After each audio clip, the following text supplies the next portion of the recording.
اقبل العلماء علی کتابت السنن و تدوینہا، یعنی اس کے بعد تو گویا اہل علم اٹھ کھڑے ہوئے کہ وہ اب جو کچھ بھی رسالت مآب صلی اللہ علیہ وسلم کے طریقے روایت ہو رہے ہیں ان کو لکھیں گے، ان کی تدوین کریں گے۔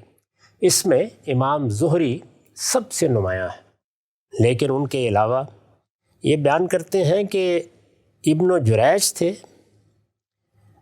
مکے میں انہوں نے یہ مسند سنبھالی، ان کی وفات 150 میں ہوئی ہے۔ اس سے آپ اندازہ کرتے جائیں گے کہ یہ دوسری صدی ہے جس میں یہ لوگ یہ خدمت انجام دے رہے ہیں۔ اس کے بعد ابن اسحاق ہے، امام مالک ہیں، یہ مدینے میں یہی خدمت کر رہے تھے۔ ربیع ابن سبی ہیں، سعید بن عروبہ ہیں، حماد بن سلمہ ہیں، ان کا دارالحدیث بصرے میں تھا۔ اچھا، ان میں سے ابن اسحاق کی وفات 151 میں ہوئی ہے، امام مالک 179 میں دنیا سے رخصت ہوئے ہیں، ربیع ابن سبی 160 میں، سعید بن عروبہ 156 میں، حماد بن سلمہ 176 میں۔ پھر سفیان ثوری ہیں کوفہ میں، 161 میں رخصت ہوئے۔ اوزاعی شام میں، اوزاعی کا سال وفات 156 ہے۔ اچھا، حشیم بن بشیر 188 میں، ان کا علمی مرکز واسط میں تھا۔ معمر یمن میں، یہ وہی معمر بن راشد ہیں، 153 میں رخصت ہوئے۔ جریر بن عبد الحمید 188 میں، یہ رے میں ایران کا شہر ہے، اور عبداللہ بن مبارک 181 میں خراسان میں۔ یہ وہ جلیل القدر علماء ہیں جنہوں نے سب سے پہلے عمر بن عبدالعزیز رضی اللہ عنہ کے ایما سے یا ان کے حکم کے مطابق ان کے امتثال امر میں اس علم کی جانب توجہ کی۔ یہ اس سے پہلے بھی متوجہ ہی ہوں گے، لیکن ظاہر ہے کہ ایک مہمیز ہوتی ہے، پھر آپ کو مناسب ماحول نظر آتا ہے، پھر یہ کہ اگر ریاست کی طرف سے بھی یہ بات کہی جائے تو کیا کہنے ہیں۔ اس زمانے میں جو مجموعے بھی ترتیب پا گئے، ان سب کا جب ہم کتابوں میں ذکر پڑھتے ہیں تو یہ معلوم ہوتا ہے کہ یہ حضرات مختلف علم کے ابواب کے لیے کسی مجموعے کو خاص کر لیتے تھے، اور پھر صحابہ کے اقوال بلکہ تابعین کے فتاویٰ بھی اس کے ساتھ جمع کر لیتے تھے۔ یعنی اس زمانے کا طریقہ یہی تھا۔ حدیثیں ہوتی تھیں، ظاہر ہے کہ بنیادی حیثیت تو رسالت مآب صلی اللہ علیہ وسلم کے ارشادات ہی کو ہے، لیکن میں عرض کر رہا ہوں کہ یہ چیزیں بھی اس کے ساتھ شامل ہوتی تھیں۔ اس کے بعد یہ لکھتے ہیں کہ بدا تدوین فی اواخر عہد بنی امیہ علی ما ذکرنا، یعنی بنو امیہ کے عہد کے آخر ہی میں حدیث کی اس طرح باقاعدہ تدوین کی ابتدا ہوئی۔ یہ کہتے ہیں کہ یہ بات تو ہم اس سے پہلے بیان کر چکے ہیں اور ہم نے بھی اس کی تفصیلات لوگوں کے سامنے رکھ دی ہیں، لیکن ولاکن لم یظہر شانہ تمام الظہور الا فی خلافت بنی العباس، لیکن یہ تدوین حدیث کا کام اپنی پوری شان اور اپنے پورے کمال کے ساتھ بنو عباس کی خلافت میں جا کے نمایاں ہونا شروع ہوا ہے۔ اور یہ کون سا زمانہ ہے؟ حول منتصف القرن الثانی، یعنی دوسری صدی کا نصف، دوسری صدی کے نصف میں جا کر بنو عباس کی حکومت قائم ہو گئی تھی، اور اب گویا یہ معلوم ہوتا تھا کہ فی الواقع ہر چیز اپنے قاعدے میں آ گئی ہے، اور یہ علم تدوین کے مراحل سے گزرنے کے بعد اب ہمارے لیے ایک باقاعدہ علم بنتا چلا جا رہا ہے۔ اس زمانے میں بہت سی چیزیں لکھی گئی، بہت سے مجموعے ترتیب پا گئے، وہ بعد کے بڑے مجموعوں کا حصہ بن گئے، اس لیے اس صورت میں باقی نہیں رہے۔ ان کا ذکر ملتا ہے، ان کے بارے میں یہ معلومات میں نے آپ کے سامنے رکھ دیں۔ تاہم اس دور کی بھی 3 تصنیفات ایسی ہیں کہ جو کہا جا سکتا ہے کہ نمائندہ تصانیف ہے۔ اچھا، ایک امام مالک کی موطا، اس سے ہر شخص واقف ہے، دوسرے امام شافعی کی مسند، اچھا، اور تیسرے امام محمد کی کتاب الآثار۔ امام محمد بن حسن شیبانی جو ہے، امام احمد بن حنبل تو بعد میں ہوئے ہیں، تو اگر آپ غور کریں تو امام محمد کون ہے؟ وہ امام ابو حنیفہ کے براہ راست تلمیذ رشید ہیں۔ جی، امام شافعی خود ایک جلیل القدر امام ہے، اور امام مالک تو اس طریقے سے ائمہ فقہ اصل میں وہی سب سے پہلے حدیث ترتیب دینے والے لوگوں میں سے. عجیب. اچھا. تو یہ تینوں موجود ہیں. اس کے بعد ہم یہ دیکھتے ہیں کہ 2 کتابیں بڑی اہمیت کی حامل ہیں. ایک عبد الرزاق کی المصنف اور دوسرے ابن ابی شیبہ کی المصنف. یہ بہت ضخیم مجموعے ہیں. ان دونوں مجموعوں میں آپ دیکھ سکتے ہیں کہ یہی طریقہ اختیار کیا گیا ہے، یعنی اس میں صحابہ و تابعین کے فتاویٰ بھی ہیں، آثار بھی ہیں، اور ظاہر ہے کہ زیادہ بڑا حصہ رسالت باب صلی اللہ علیہ وسلم نے جو کچھ فرمایا یا آپ کے عمل کی جو روایتیں سامنے آئیں وہ ہے. یہ پس منظر اگر ان مجموعوں کا واضح ہو گیا ہے، اب دیکھیے ہم دوسری صدی پر ایک نظر ڈالتے ہیں کہ اس میں وہ کون سے جلیل القدر ائمہ محدثین ہیں جو یہ خدمت انجام دے رہے تھے. امام مالک کا ہم نے ذکر کر دیا، امام شافعی کا بھی. ان کے علاوہ یحییٰ بن سعید القطان ہیں، وکیع ہیں، سفیان ثوری ہیں، سفیان بن عیینہ ہیں، شعبہ ہیں، عبد الرحمن بن مہدی ہیں، اوزاعی ہیں، لیث بن سعد ہیں. یہ دوسری صدی کے بڑے محدثین ہیں. یعنی یہ وہ لوگ ہیں کہ جو روایتوں کو بھی دیکھ رہے ہیں، راویوں کو بھی دیکھ رہے ہیں، اس علم کے اصول و ضوابط کو بھی قاعدے میں لا رہے ہیں، اصطلاحات بھی بن رہی ہیں جو بعد میں ہم اب کتابوں میں دیکھتے ہیں، درجات بھی متعین ہو رہے ہیں. یہ سارا کام دوسری صدی کے نصف آخر میں ہمارے سامنے آنا شروع ہو گیا. اور اب بھی جب اس کی مراجعت کی جاتی ہے تو اندازہ ہوتا ہے کہ کس شان کے ساتھ، کس اخلاص کے ساتھ اور کس محنت کے ساتھ یہ سب چیزیں کی جا رہی ہیں. یہاں تک کہ پھر وہ تیسری صدی آ جاتی ہے. تیسری صدی ہے جس میں یہ علم اپنے کمال پر پہنچا ہے. اچھا. اس کے بعد بھی روایت ہوتی رہی، یہاں تک کہ بیہقی کے زمانے میں کہا جاتا ہے کہ پھر اس کا خاتمہ ہوا ہے.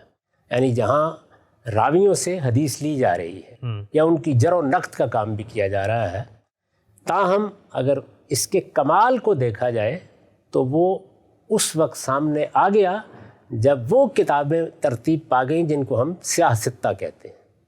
یعنی اس وقت جو 6 بڑی کتابیں سمجھی جاتی ہیں اور جن کے ناموں سے عام مسلمان بھی واقف ہیں، وہ تیسری صدی ہی میں ترتیب دی گئی ہیں. تیسری صدی میں ترتیب دی گئی ہیں، لیکن ان سب کا پس منظر یہ ہے. یعنی اس طرح یہ علم پہلی صدی کے نصف آخر سے ترتیب پا رہا ہے، چیزیں لکھی جا رہی ہیں، وہ روایت کی صورت اختیار کر گیا ہے.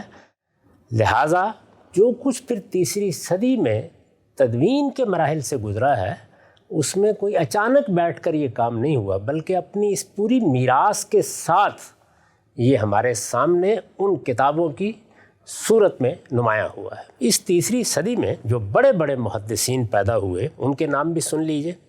علی بن المدینی، یحییٰ بن معین ہے، ابو بکر ابن ابی شیبہ ہیں، ابو زرع رازی ہیں، ابو حاتم رازی ہیں، ابن جریر طبری ہیں، ابن خزیمہ ہیں، ابن سعد ہیں، اسحاق بن راہوے ہیں، ابن قتیبہ ہیں. یہ جلیل القدر محدثین ہیں. ان جلیل القدر محدثین کے کاموں کی نوعیت ایسی ہے، اور وہ کام معمولی نہیں ہے، بہت غیر معمولی ہے. میں جن کا نام اب لوں گا یہ ان کے اساتذہ ہیں ایک لحاظ سے. اچھا. لیکن کتابوں کی جو ترتیب و تدوین ہمارے سامنے سیاہ ستہ میں آئی ہے، وہ چونکہ زیادہ شہرت پا گئی تو اس لیے میں نے ان کو الگ کر لیا ہے، درا حالے کہ وہ بھی اسی صدی میں ہے. آپ کہہ سکتے ہیں کہ یہ جو طائفہ ہے اس میں گل ہائے سبد کی حیثیت پھر ان کو حاصل ہو گئی. وہ کون ہیں؟ آپ جانتے ہیں ان میں امام احمد بن حنبل ہیں، جن کی مسند اس وقت سب سے بڑا ذخیرہ کہی جا سکتی ہے. ان کے بعد پھر بخاری ہیں، مسلم ہیں، نسائی ہیں، ابو داؤد ہیں، ابن ماجہ ہیں. یہ وہ 6 ہیں. یعنی امام بخاری جن کی الجامع الصحیح سے ہم واقف ہیں، امام مسلم ان کی کتاب کا نام بھی الجامع الصحیح ہے. پھر سنن اربع ہیں، یعنی ابو داؤد کی سنن، ابن ماجہ کی سنن، نسائی کی سنن اور ترمذی کی سنن. یہ وہ جلیل القدر محدثین ہیں جن کے کام پر اب ہم پورے اعتماد کے ساتھ مراجعت کرتے ہیں. ہمیں یہ معلوم ہے کہ یہ کیا پس منظر رکھتا ہے، یہ کن مراحل سے گزرا ہے. اس کے بعد یہ تدوین کس طرح سے ہوئی ہے اور اب یہ کتابیں کتنی قابل اعتماد کتابوں کی صورت میں ہمارے ہاتھ میں ہے۔ اس میں اگر آپ ایک نظر ڈال کے دیکھیں تو یہ بات بھی واضح ہو جاتی ہے کہ اس علم کی امہات کی حیثیت 3 ہی کتابوں کو حاصل ہے: امام مالک کی موطا، امام بخاری کی الجامع الصحیح اور امام مسلم کی الجامع الصحیح۔ جی۔ تاہم سیاستہ کی ان 6 کتابوں کی بھی، جن کا میں نے ذکر کیا، اپنی اہمیت ہے اور ان کی طرف رجوع کیا جاتا ہے۔ ان کے علاوہ جو دوسرے مجموعے ہیں وہ اس زمانے میں بھی ترتیب پاتے رہے، جیسے مثال کے طور پر سنن دارمی ہے، بعد میں بھی ترتیب پاتے رہے جیسے کہ سنن بہقی ہے۔ جو حیثیت ان کو حاصل ہوئی وہ پھر کسی دوسرے مجموعے کو حاصل نہیں ہو سکی۔ اس طرح یہ علم اپنی پوری شان کے ساتھ 3 صدی میں ہمارے سامنے آ گیا، اور یہ کہا جا سکتا ہے کہ جس طریقے سے یہ سامنے آیا ہے اور جو محنت اس کے لیے ہوئی ہے اور جو اس کی تاریخ بنی ہے، دنیا کی پوری تاریخ میں اس کی کوئی نظیر نہیں ملتی۔ بہت شان کے ساتھ بہت غیر معمولی لوگوں نے اللہ کے پیغمبر کے زمانے کی تاریخ کو ہم تک منتقل کیا ہے۔ اس وجہ سے یہ خیال رکھنا چاہیے کہ ہر انسانی کام میں کمزوریاں رہ جاتی ہیں۔ یہ انسانی کام ہی ہے، یعنی ان کو کوئی وحی نہیں ہوئی، کوئی الہام نہیں ہوا، یہ انسانی کام ہی ہے۔ ہر انسانی کام میں کمزوریاں رہ جاتی ہیں، ہر انسانی کام کی تنقید ہوتی رہنی چاہیے۔ ان کے کام کی بھی تنقید ان کے زمانے میں ہوئی، بعد میں ہوتی رہی، اب بھی ہو رہی ہے، قیامت تک ہوتی رہے گی۔ اچھا، اس میں کمی کمزوری کو بیان بھی کیا جاتا رہے گا، نقد کر کے کسی چیز کو رد اور کسی کو قبول بھی کیا جائے گا، یہ سب ہوگا۔ میں پھر عرض کر دوں کہ یہ انسانی کام ہے، لیکن ہم سب کے سر ان کے احترام میں جھکے رہنے چاہیے۔ یہ ان کا دور تھا جس میں یہ سب ممکن تھا، اور انہوں نے اپنے دور کے اس تقاضے کو پورا کر دیا، اس میں اپنی طرف سے کوئی کوتاہی نہیں کی۔ اس کا نتیجہ کیا نکلا؟ اس کا نتیجہ یہ نکلا کہ اب ہمارے پاس وہ سارا ذخیرہ موجود ہے جو انہوں نے رجال کے بارے میں اپنی تحقیق سے پیش فرما دیا ہے۔ اندازہ کیجئے نا کہ اس وقت 10,000 کے قریب صحابہ کے حالات سے ہم واقف ہیں، عجیب، اچھا، وہ کتابوں میں موجود ہے۔ اس کے باوصف کہ جن صحابہ سے روایت ہوئی ہے ان کی تعداد زیادہ سے زیادہ بیان کی گئی ہے کہ 1200 ہے، لیکن حالات ہمارے پاس 10,000 کے قریب صحابہ کے ہیں۔ اگر آپ راویوں کے لحاظ سے دیکھیں تو تنہا الجرح و تعدیل میں 18,000 سے زیادہ، 18,030 یا 50 کے قریب راوی ہیں جن کے حالات انہی لوگوں نے ہمیں میسر کر دیے، ان کے بارے میں معلومات دے دی ہیں، ان کی تاریخ بیان کر دی ہے، انہوں نے کن لوگوں سے روایت لی ان کے نام دے دیے، ان سے کن لوگوں نے روایت کی ان کے نام دے دیے۔ اس کے ساتھ جو کچھ بھی روایتیں تھیں ان کی تنقیح کر دی ہے، جس طرح میں نے عرض کیا کہ ایک ایک جگہ سے اس کے طرق جمع کر کے پھر ان میں جو سب سے محکم سندیں ہو سکتی تھیں یا جن پر ان کا اعتماد تھا ان کو انہوں نے اپنی کتابوں میں اپنے ذوق کے لحاظ سے جمع بھی کر دیا ہے۔ اور اس کے ساتھ وہ فن وجود میں آ گیا ہے کہ معیارات بن گئے ہیں، اصطلاحیں وجود میں آ گئی ہیں، یہ روایت شاذ ہے، یہ مرسل ہے، یہ موزل ہے، یہ کیا ہے؟ یہ اصل میں سب کے سب درجات ہے کہ ایک روایت ہے تو اب اس میں یہ کمی ہے تو وہ یہاں ہوگی، اور یہ کمی ہے تو وہ یہاں ہوگی، اس کی سند میں یہ خوبی ہے تو اس کا مقام یہ ہے، اور یہ خوبی ہے تو اس کا مقام یہ ہے۔ اس طرح انہوں نے اس کو مرتب کر دیا۔ بنیاد کیا ہے؟ بنیاد وہ معیار ہے جو روایت کے رد و قبول کے لیے انہوں نے مقرر کیا۔ وہ معیار میں نے ہر لحاظ سے اس کو دیکھا ہے، ایسا قطعی ہے کہ اس میں ایک حرف کا نہ اضافہ کیا جا سکتا ہے نہ کمی کی جا سکتی ہے، علم و عقل کے مسلمات کے مطابق ہے۔ اب میں آپ کو یہ بتاتا ہوں کہ وہ معیار کیا ہے، میں نے اس کے بارے میں کیا لکھا ہے۔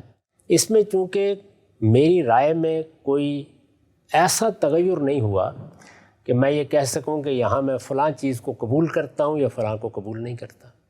محدثین نے جو کام کیا ہے، ابتدا میں آپ نے دیکھا کہ فقہا اس کام کی طرف بڑھے ہیں، انہوں نے بھی یہ کام کیا ہے، انہوں نے بھی روایتیں قبول کی ہیں یا روایتیں رد کی ہیں، ان کے ہاں بھی تنقیح کا ایک کام ہوا ہے، لیکن محدثین کے اس کام نے اس میں گویا یوں سمجھ لیجیے کہ جف القلم، خاتمہ کر دیا ہے۔ یہ جو معیار انہوں نے قائم کر دیا ہے، اس کو میں کس نظر سے دیکھتا ہوں، جس طرح کہ میں نے عرض کیا کہ اس میں نہ ایک تنکے کے برابر کوئی کمی کی جا سکتی ہے نہ اضافہ کیا جا سکتا ہے۔ اب وہ معیار آپ کس طرح دیکھتے ہیں، اس پہ جانے سے پہلے ایک بڑا بنیادی سوال میں چاہتا ہوں آپ کی خدمت میں رکھوں۔ یہ جو پورا کا پورا آپ نے سفر بتایا ہے رسالت مآب صلی اللہ علیہ وسلم سے لے کر ان کتابوں کی تکمیل تک، اس میں یہ تو بڑا واضح ہو جاتا ہے کہ جی تاریخی ریکارڈ تھا اور وہ پوری تنقید سے گزرا ہے، ابتدا سے صحابہ سے لے کے تابعین، تابعین کے بعد کی پوری روایت۔ جو نتیجہ نکلا وہ نتیجہ یہ تھا کہ پھر ہمارے پاس 6 کتابیں آپ نے بتائیں وہ مرتب ہو گئیں، اور اگر آج ہم نظر دوڑا کے پیچھے دیکھیں تو کوئی 1200 کے قریب کہا جاتا ہے حدیث کے مصادر ہیں، کچھ اصلی ہیں کچھ غیر اصلی ہیں، بنیادی نوعیت کی چیزیں ہیں۔ وہ جو ایک مثال کے طور پہ مجموعہ بننا چاہیے تھا تاریخ کا جس طرح قرآن مجید ہے، وہ تو پھر بھی نہیں ہوا، لیکن اتنی ڈھیر کتابیں اس کے نتیجے میں بن گئی ویریفیکیشن کے قرآن بعد۔ مجید کے ساتھ اس کو کیوں نسبت دی جائے؟ قرآن مجید خدا کی کتاب ہے، وہ ایک ہی کتاب ہے، تورات بھی خدا کی کتاب ہے، وہ بھی ایک ہی کتاب ہے۔